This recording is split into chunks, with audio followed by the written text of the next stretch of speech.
Pada tanggal 29 Mei tahun 1453, dunia berubah untuk selamanya. Kota yang disebat-sebat sebagai kota suci, jantung dari kekaisaran Bizantium, akhirnya roboh. Konstantinopel, kota yang dijuluki Ratu dari Timur dan Barat, runtuh setelah lebih dari 1000 tahun tak pernah tertaklukkan. Tapi siapa yang menjatuhkannya? Bukan kekuatan raksasa Eropa, bukan pula bangsa barbar, melainkan seorang pemuda Muslim berusia 21 tahun, Sultan Mehmed II, yang kelak dijuluki Al-Fatih, sang penakluk.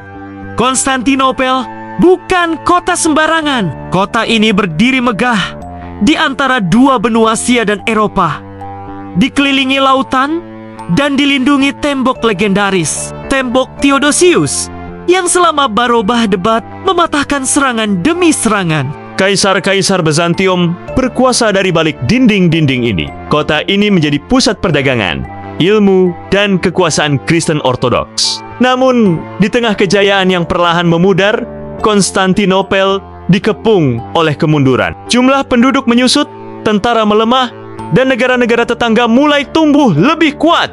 Sementara itu, dari sisi lain dunia, muncul seorang pemuda yang telah mempelajari seni perang, strategi militer, dan ilmu keislaman sejak usia belia. Mehmed II, putra Sultan Murad II, bukan hanya seorang pemimpin muda, dia adalah pemimpi besar yang ingin mewujudkan nubuat Rasulullah tentang jatuhnya Konstantinopel.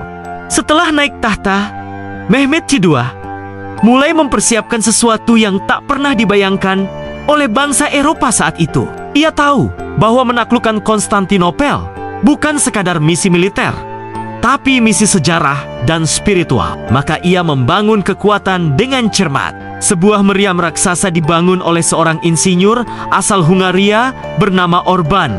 Meriam ini, yang disebut Basilika, begitu besar hingga membutuhkan puluhan ekor lembu untuk menariknya. Dentumannya bisa terdengar dari jarak mil. Ini bukan hanya senjata, ini adalah simbol teror. Di sisi lain, Mehmed memerintahkan pembangunan Rumeli Hisar, sebuah benteng besar di tepi Bosforos. Ini bukan hanya penghalang bagi bantuan Eropa, tapi juga sinyal bagi Bizantium, kami siap. Persiapan logistik juga dilakukan secara besar-besaran. Ribuan pasukan, suplai makanan, perahu, dan senjata disiapkan. Ia mengumpulkan tentara bayaran, artileri, hingga pasukan elit Janissary yang sangat terlatih.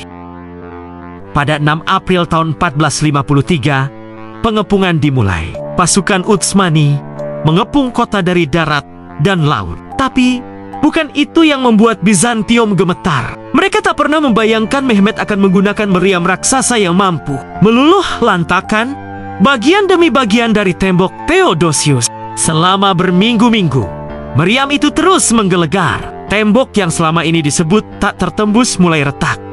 Namun, Bizantium masih punya keunggulan.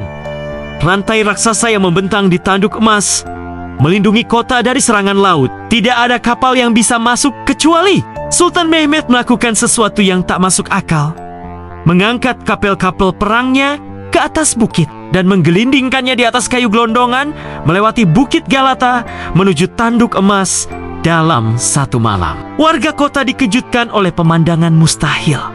Kapal-kapal Ottoman muncul di belakang mereka, melintasi daratan. Ini adalah manuver militer paling brilian di abad ke-15.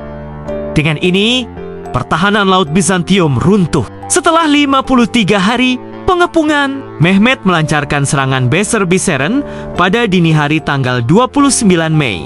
Serangan dilakukan bertahap. Pasukan reguler menyerang lebih dulu, menguras energi musuh. Lalu pasukan elit Janissary menerobos sela-sela tembok yang runtuh dalam kekacauan itu. Seorang prajurit Ottoman berhasil mengibarkan bendera di atas gerbang utama, tanda bahwa Konstantinopel telah jatuh. Kaisar Konstantinus XI gugur sebagai satria terakhir Bizantium. Ketika Mehmed II memasuki kota, ia turun dari kudanya, berjalan menuju Hagia Sophia, dan mengumumkan, mulai hari ini Konstantinopel menjadi milik Islam. Tak ada yang boleh dibunuh. Tak ada yang boleh dijarah. Hagia Sophia tidak dihancurkan. Ia dijaga dan diubah menjadi masjid.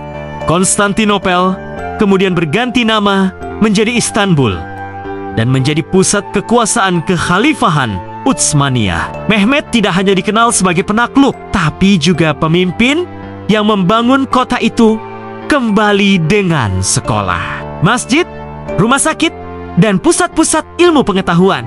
Penaklukan Konstantinopel bukan sekadar kemenangan militer. Ia adalah peristiwa yang mengubah sejarah dunia, menandai akhir abad pertengahan dan awal era modern. Strategi, teknologi, iman, dan kepemimpinan bersatu dalam sosok Sultan Mehmet II, Al-Fatih. Jangan lupa klik like kalau kamu suka konten seperti ini, dan subscribe agar kita bisa terus menjelajah sejarah dunia dengan sudut pandang yang lebih dalam dan membumi. Sampai jumpa di episode berikutnya. Dan ingat, sejarah bukan sekadar masa lalu ya, adalah kunci memahami masa depan.